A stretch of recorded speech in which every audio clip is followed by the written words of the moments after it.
All right, good afternoon, everybody. This is the App Builder Study Group, and we have our three topics for today is the Schema Builder, importing and exporting data, and then the external object.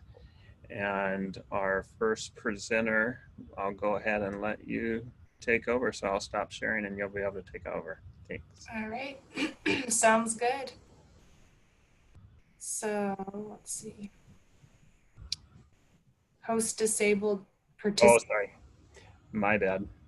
There you go. You should be good now. All right.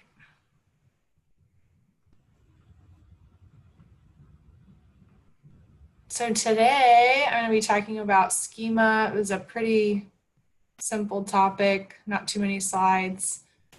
I'll be showing the capabilities and considerations and then just like scenarios of when you would be using the schema. So what is a schema builder? Basically is a visual representation of your org and how that data is arranged. And it also gives you a snapshot view of those relationships between the objects. There's a couple of the capabilities and considerations. There's a developer view, which I didn't know about prior to doing my studying. And that's going to give you those element labels. So that's really helpful when you're working with developers. And in my company, we have Campbell developers that are bringing data over. They don't really care about what the pretty name is. They really just want to know what's that dev name with the underscores, if it's a custom field or a standard dev name. So I think this will be something helpful, and I can show you how to get to that. You're going to go to view options and then display element labels. So it's up here, and then you just switch it that way. And okay, I had it switched that way. So then you can see the underscores, and then if you switch it back, it goes to how we as admins usually think about the fields. The next thing is you can create, edit, and delete objects and fields, which I hadn't really done that in Schema before either. And so to do that, you're going to go to Elements on the left side, and you can kind of drag and drop. Something to keep in mind, though, is whenever you're adding fields, they're not automatically added to the page layout if you do it from here. And then some scenarios to think through is maybe I'm brand new. I want to familiarize myself with an org. I remember when I was a junior admin, we had a guy that came in as our newest admin, and he's like, I'm just going to study the schema. And that just really surprised me. Like, oh, I never thought about that, because I had always thought about it from a UI standpoint, but now I see why he would want to do that. So he can see how everything plays together. And you can also see like all the relationships in your org. So it has like this, I don't know if you guys can see, let me see if I can hide this, minimize. So under the legend, it tells you the relationship types, lookup or master detail. And that's really helpful for like data modeling. And then he also, let's see, if you want to do a custom report, and that often combines multiple objects, I think it could be helpful in that way too, to just see how those objects play together. So that's kind of all I have on the schema. Any questions? I think, and tell me if I'm wrong, if you guys know, I'm not a huge user of the Schema Builder, but does field level security get set up when you create fields with Schema Builder? I know it doesn't add it to the page layout, but I I was, believe so. Like whenever you double click on it, does it prompt for it? I see don't if I remember. add one. I don't do it this way very often either. And I didn't think it did. I didn't think it did either, which is part of why I don't generally use it. Me But Oh, here too. we go. I could, Manage field. oh, there you go. manage field permission. Okay. Just like Yeah, right you click had on it. to right click on it or just click on it. Okay. I just like left click doesn't do anything, but the right click. Right click. Okay. So that's after you create it, then I think. It looks like it, yeah. Okay. Okay. All right. Well, that's good. Yeah. That's helpful. They still have no way to print this though, right? Which is Yeah, I read that in Focus on Force, and they were like, you know, yeah, that's the one thing that screenshot. Yeah. I do use this a lot when I'm going into a new org to figure out, like what you said, what is the current data model and the relationships between things, because it is nice to see a more of an entity diagram type view. Right. Yeah. Super helpful. All right, good. Any other questions or thoughts on Schema Builder? I'm curious if any of you use it. I see that you're all muted, but Yeah, I was just, this is Lori. We used it in our project documentation. If we have, like, say we have a Salesforce element and then we have other systems that are integrating with Salesforce, we'll just take a screenshot of the Schema Builder with the objects that we're working with and include that in the project documentation. nice. Yeah, nice. That makes a lot of sense. Yeah, that's exactly how I use it too. Just to document, kind of like what Meredith was saying for admins to get a better view of the actual data model. It's easier than a bunch of screenshots of object manager lists. Good. Very good. Personally, I really don't use it that much, and I haven't in my Salesforce career. When Tanner's not on the call, but when he first started, he wanted to start creating fields that way, and I just never really did it that way, but he seems to like it. Speaking for him, but I kind of wonder if it's just what you get used to, and us that have been around forever, we're just used to the old way. yes. Because it seems like it's talked about quite a bit, Yeah. and touted by people. So I just kind of wonder if I'm just old fashioned and. That's what I think about me too. I wondered about, it would be maybe if you're creating a bunch of fields, like if you're creating, 10 or 20 some fields and you know exactly what you need to create, you have a good plan, dragging and dropping and creating would be fast. Yeah. And then you just go to a page, like create a new page layout and do it that way.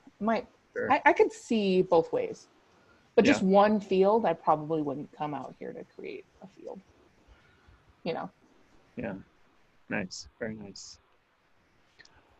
All right. So Tanner was next, and you said he's not made it in yet with his computer issues. So no, and I haven't heard from him yet.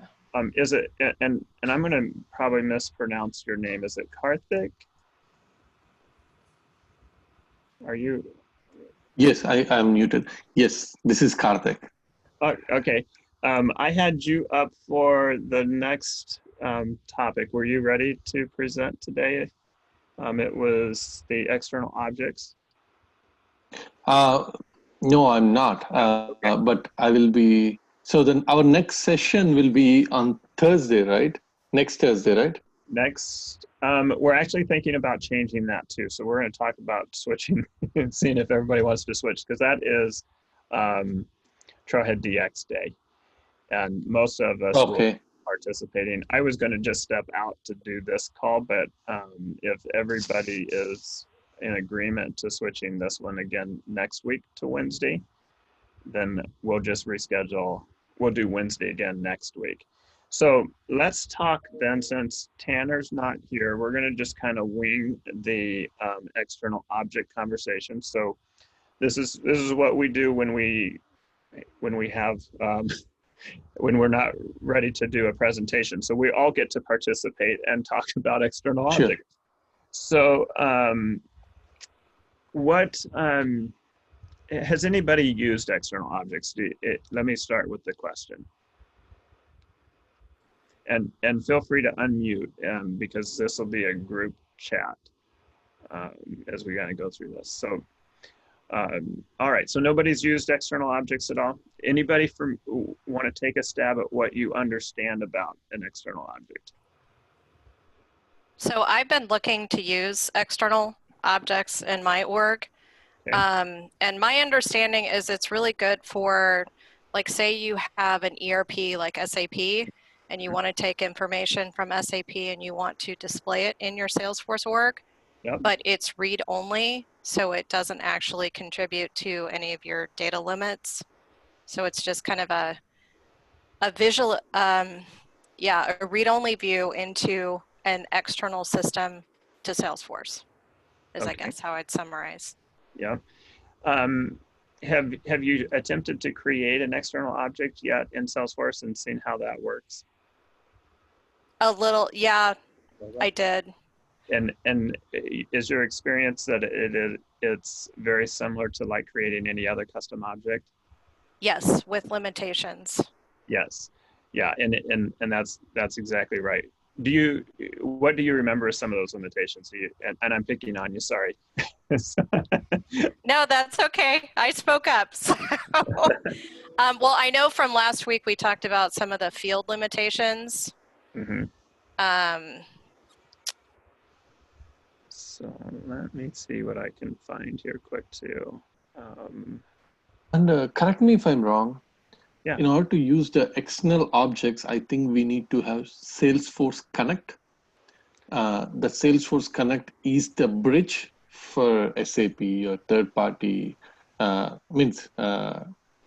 or whatever the third party system which Salesforce can connect and bring the data. Yeah, that is my understanding as well, is that that's a part of Salesforce Connect. Yep. Yes.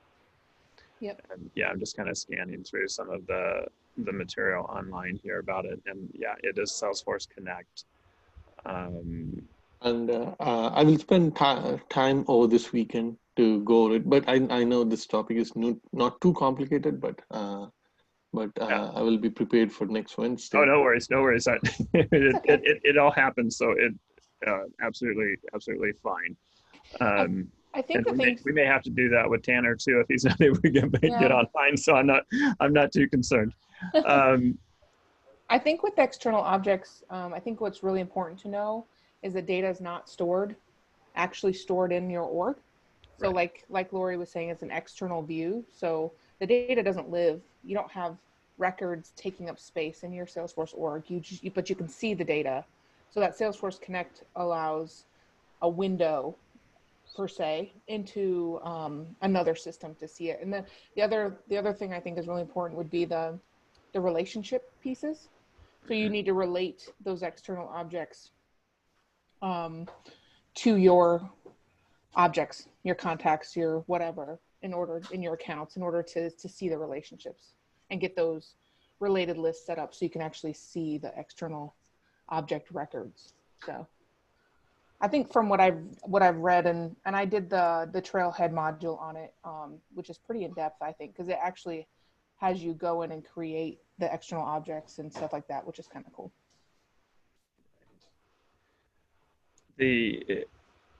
From a report standpoint, you are able to then run reports off of that data as well, if I recall correctly.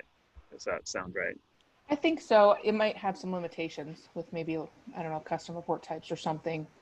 Might be a little bit limited, but I think you're right about the custom report types. yeah. I was trying to find on their help some of the considerations for external objects, and I'm not finding that file. I found a link to the considerations for Salesforce Connect.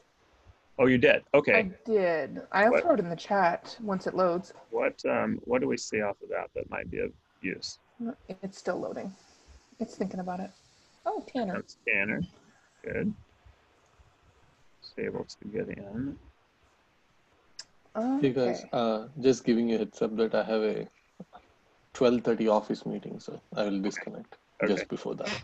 No worries. But I will make sure if you guys are really planning June 24th next week, then I'll block my calendar for 12 to 1. All right, very good. If you guys change the time, but just let us know. Let me know. Thanks. All right. And I'm gonna post the. Oh, they're calling it Platform Connect now, not just Salesforce Connect, I think. But I'm gonna throw this in the chat. kind of makes sense. Yeah. Now, an org can have up to 100 external objects. External objects do not count toward your custom object limits. Mm. If external systems allow it, we recommend that you sync the external data to automatically create related external objects. What does that mean? If an external object allows it, we recommend that you sync the external data source to automatically create related external objects. You can instead choose to manually define external objects to customize the external object's name and manually create the custom fields. I'm not sure I understand what they're saying there. This is an area I've not used as well. So what do you got on your link there, Carla? Nothing much. The considerations for the platform connect or Salesforce Connect is just about the actual connection and not the external objects. Okay. So I'm looking here.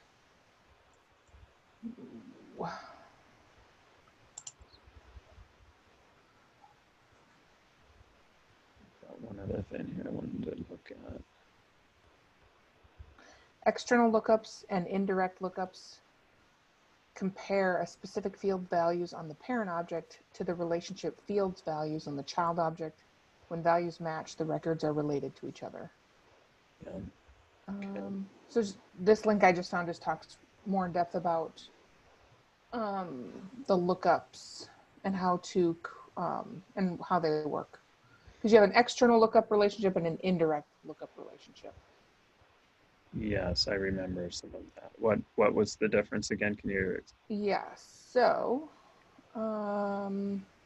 here, I'll share the screen. That might be helpful than me just reading to you. Hold on a second. The other thing. From my thing on the first week, the one of them, the Salesforce object was the child, and the other one it was the parent. It was just depending on whether the Salesforce object was the relationship to the external object. Okay. Yes. So external objects support standard lookup relationships, which use the 18-character Salesforce ID to associate related records with each other. However, data that's stored outside your org doesn't contain those record IDs. Therefore, two special types of lookup relationships are available: external lookups and indirect. So external lookups, let's see here. External, create a custom field. So an external object relationship, create a custom field on the child object. So is that what you were saying, Matt? That the child would be the Salesforce For an object? external lookup, the child is in Salesforce and external is the parent. And for indirect, it's the other way around. The Salesforce Yes. is the parent. Yes, That looks like a table down at the very bottom of your screen. What's that? Is that yes. sharing what's possible? Okay. think so. Yeah, there you go. Yep. Standard custom external allowed parent. No. One other thing that is of interest, maybe more from the developer standpoint, but you know how with custom objects you get the __C? Yes. With an external object, it's an __X. X. Okay. Yep. So I think in terms of like the test and the certification, it would be like what Matt kind of described as just knowing the external lookups, indirect lookup, what they are, high level. You could do the trailhead. I think this is what I found. I can post this link too, which is the Salesforce Connect trail, and then integrating external data. I think actually goes through. I think I already did it, but I think you actually go ahead and create one and link it up. So cool. So yeah, it'd be a good one to go through just so you have experience doing it and kind of know what it's like. And it goes through the relationships as well. So good. Yeah. All right, good stuff. So one more thing, I was looking on the help, and Terry, the section that you were mentioning with the syncing, It Yeah, looks like an external object and custom fields on external objects can be created automatically via an external data source, which I okay. did not know that. I can put the link in the chat window. Yeah, that is interesting. Yeah, because that was, I was a little bit confused as I was reading that as to what it was trying to say. That's what I thought it sounded like too, and I was thinking, no, that can't be. Yeah, I didn't know that that was a thing. So Okay. that's the point of this study group, though, There right? you go. Yeah, Yeah. we're learning together. Yeah. Yeah, cool. Very good. All right. Anything else on external objects? I think you're right. I think it's understanding what its capability is, the types of relationships that are associated, that are compatible. That's likely the big things that might be on the exam, I would think. What would be like a pro for using external objects? Because like currently our system of record is not Salesforce. So when something gets made in our system of record, we send it to Salesforce, do things in Salesforce with it, and then send it back, which to me could potentially be a use case for external objects and just pulling data from that. But I just don't know what would be a pro or use case to really use that. I would say that you're, let me give you an example. I've got customers who we will take external data from an external system and we'll just load that into Salesforce. So in essence, we're replicating the data. Disadvantage of that is it's taking up storage space inside of Salesforce. There are advantages to it in that you've got full control over that. You can do whatever it is you want to from the Salesforce side with it. If we were to take and do that same concept with an external object, we save our data storage. We get pretty much the same level of benefits, not quite, but it's a matter of, I think, looking at your use case and determining what fits best. You know, your other options is to do other API type connections to where you are just going and retrieving information on demand when it's needed. But again, it's a matter of what your use case as to whether or not you'd want to use it. There is the licensing cost on top of it as well. Yeah, I was just going to say that too. I think it can be expensive, but Yeah. I think the good use case that they put in the trailhead would be like orders. Maybe that's data that doesn't need to take up space in Salesforce, but it's super important for salespeople to see, or certain individuals in Salesforce to see it, but they don't have to manipulate that data. They don't have to, do anything with it. They just need to see it. I think, like Terry said, your use cases would really tell you whether or not it's a good idea. Like, and the other thing is data storage. If it's a lot of data, it might not be a good idea. Right. Very good. Ooh. Tanner, are you ready to go? Yeah. Awesome. We will let you take over. Okay. Let's see here. Screen 3.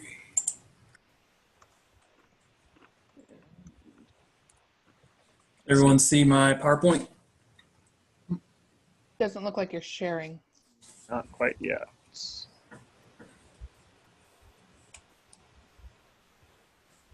Or it's thinking about it. Maybe. My laptop just came back to life, so give it a little bit of time. It's not awake yet, and it's like me in the morning.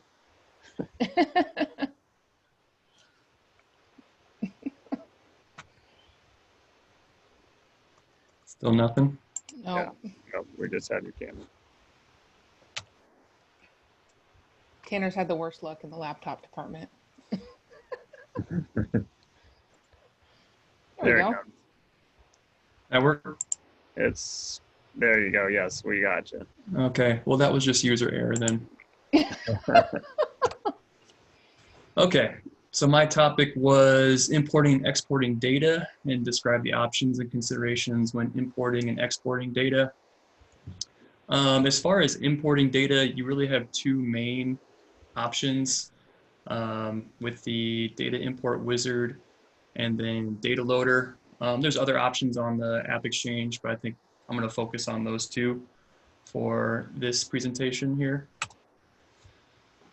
So the data import wizard, it's a basically in-browser wizard that allows you to import up to 50,000 records at a time.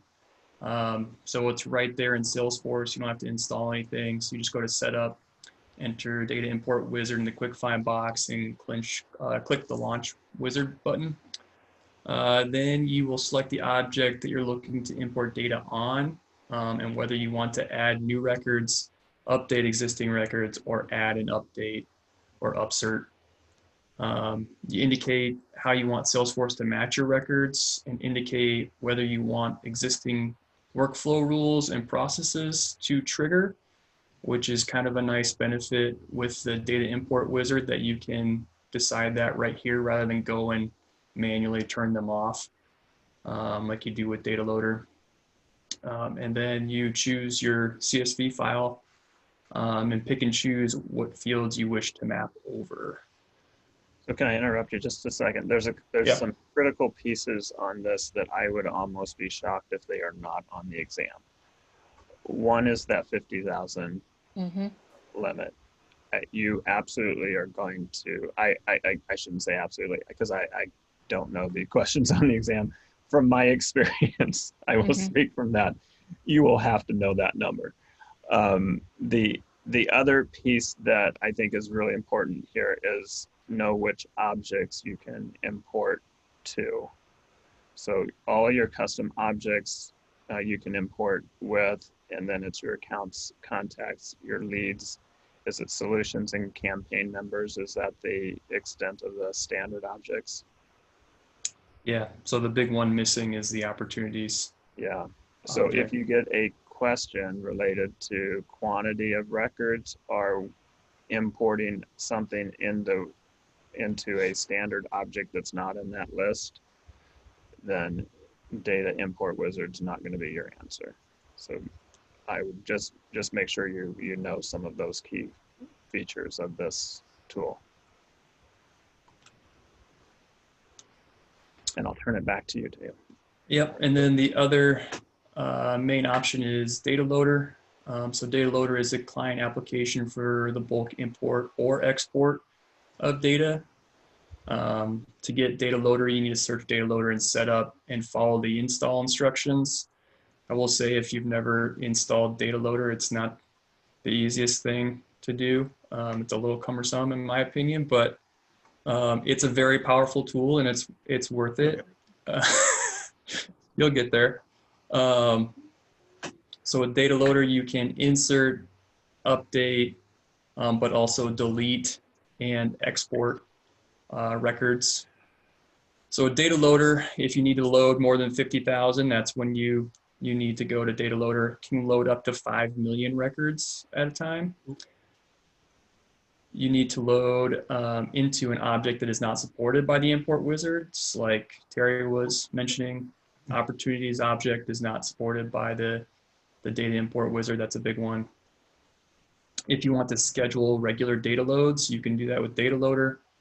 Or if you want to export your data for backup purposes. So here's a chart that I found out there for a quick comparison of the two. So that 50,000 number, I would memorize that. Data import wizard will catch duplicates, whereas data loader will not. So you'll just need to make sure that you remove those in your file. Option to turn off workflow. So data import wizard does.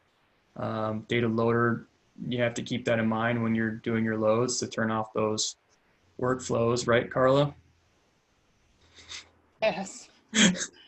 Thanks for calling me out. Yep, because Carla just sent a bunch of emails to people. That's why Tanner can't take vacation. And then exporting data, data import wizard's kind of in the name there. It's not for exporting, but data loader you can. and then importing opportunities there.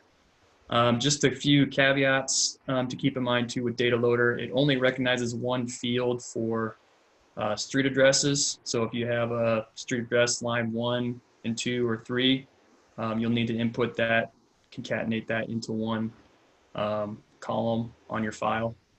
And data loader only matches on record IDs. I will add so that last note about matching on record IDs. If you have something as an external ID on the object, you can also match on that when doing data loader. I've quickly run into that as I'm trying to move data from sandbox to sandbox. External IDs are your friends. Yep, You and can only do it on upserts. that's what I was going to ask you. What method do you use for that? Yeah, upserts only. So I was just going to demo a quick file here. So I have data loader pulled up and hooked up to one of my sandboxes in Trailhead.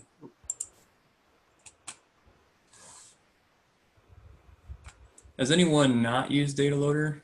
I'm curious. I have not used data loader. Nice. You're about to see how it works. So you pick the object that you're loading your records into, your CSV, and you hit next. And before this screen, you pick which operation. So you'd be an Yeah. import, an upsert, a delete, an export, and all that. Yep. So data loader will tell you how many records it recognized. So I only have 4 records in my sample file. If this does not match what you're expecting, stop right here and look at your file and don't go forward because it won't go through very well for you. So I'm hit OK. So this is where you're going to map your fields. So I only have 4 header rows in my file. Oops. Create an edit map. I will say if you match up your CSV file, your header rows with the actual names, the API names of your fields, you can utilize this auto match fields to columns. It'll automatically do it for you. Or you can just drag and drop, pick and choose which fields you're mapping over. Hit OK. Next. And finish. So we had 4 successes and 0 errors. Oh, Yeah. there it is. So you can view, everything's pulling up on the other screen. You can view your records. And if you're inserting, this is nice because you can see the IDs that it created for these contacts right away if you need them. You can open an external program if you want to save this file as a spreadsheet. Hit OK. I'm going to refresh this guy.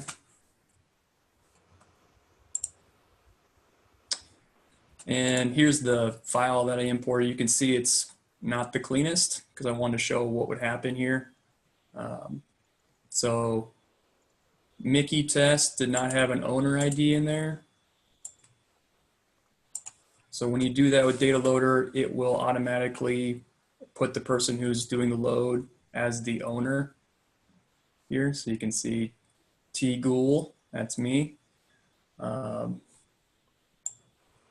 Also had Becky test did not have an account. So you can see Becky does not have an account. It let me do that because these are not a parent-child relationship. So if the file that you were uploading was for a child object and you did not have the parent field mapped over, it would fail on you. But You mean the master detail? Yeah, master detail. So the standard relationship between an account and a contact is a lookup, and that's not required. Right. Now, the UI in Salesforce requires it, but Yes. the data model does not. Correct. Pull back my presentation.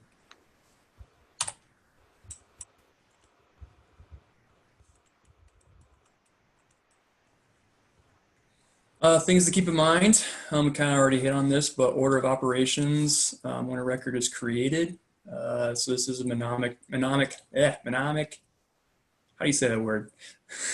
Mnemonic? Mnemonic, yeah. Mnemonic, there it is, device. Very awesome. Admins work pretty efficiently. So validation rules, assignment rules, auto response rules, workflow rules, processes, escalation rules. I believe that was on the admin test when I took it, and I guess I would expect it to be on this next test as well if we're going to take it.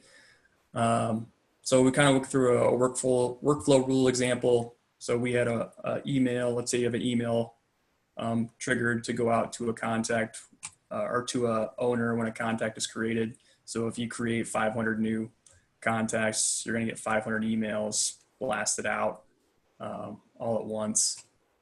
And then you have validation rules. So validation rules are there to help keep your data clean and make it so your users are only importing the type of data that you expect to see in those fields.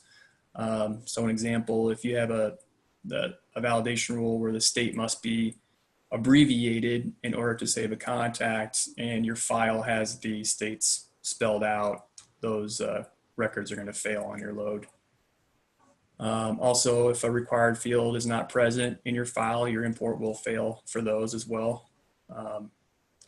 And like I mentioned earlier, know your parent-child relationships or master details. If a parent record is not specified in your file, the import will fail. Best practices, back up your data. You can schedule weekly or monthly data exports, or you can mainly export your data with data loader. If you can, do a test import with a small amount of data before doing a large number of records. That'll save some time and some headaches. Figure out a good naming convention for your CSVs. So when I use data loader, it seems like I sometimes have 3 or 4 different versions of CSVs before I actually load it. So it helps to have a good naming convention as far as which one you know is your last version and which one you actually used for the load. So one example they had out there was to have the object and then description of file and date as a naming convention. And then keep in mind if you're importing sensitive data, if you are, double check your data visibility settings such as roles, profiles, and sharing rules because you don't want to put in a bunch of data and then have it visible to users that shouldn't see it. So that is all I had here for data imports. If Terry or Carla want to add some more light to it. Do you mind bringing the data loader back to the front of your screen? And on the, I believe it's the file menu, is there a settings? I'm trying to go from memory. Yep. Yeah, settings. Let's take a quick look at the settings there. Okay. A couple of things that you might want to be aware of there is that batch size. So when you are loading records, Salesforce is going to load things in a batch process, and it's going to process and by default 200 records at a time. If you are running into issues, you can adjust that batch size to help with your performance of the load or for whatever other reason it might be necessary to do. The other thing that I wanted to point out is the use bulk API checkbox down toward the bottom of the screen. It's one of the last checkboxes. If you are loading the 5 million records, using your bulk API might be a good way to get that data in a little bit more effectively. So just be aware that is also an option in Data Loader that, and again, you don't have those types of options on the import wizard. So I think most of the questions you're going to run into on this topic is going to be which tool to use. Yep. And so knowing the difference between the two, I think is really, really good. But there are a lot of really good options here with Data Loader. And on the architect track, they talk of, there's a lot of interesting uses for Data Loader that people will talk about that allow you to deal with large quantities of data that's really, really helpful. So anyway, just be aware of those two items, that bulk API and then your batch sizes are really helpful with Data Loader. Yeah, I would say also the insert null values is really helpful. Oh, yes, yes. Very, very helpful, because if you, it's unchecked by default, but if you check it and you, in your data file, you have a column that doesn't have a lot of data in it, but you need it, and you map that in your data loader, it will then blank out or clear out that field in Salesforce. If it's not checked, which it normally isn't, it will not clear out that field. That makes sense. The one that you map to it. So the other thing to keep in mind is if you change any of these settings and you hit OK, you're going to have to relog into your data loader.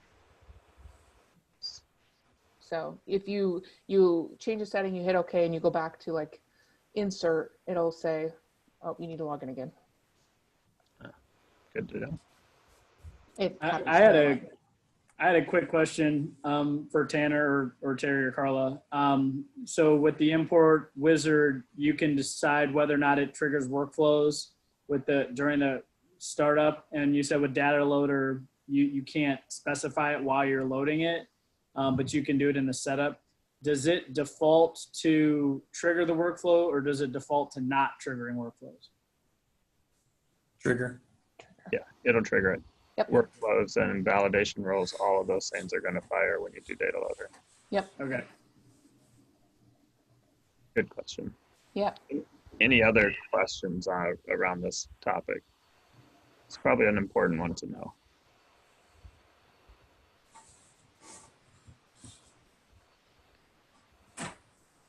All right. Hearing none. All right, so Carla, do we want to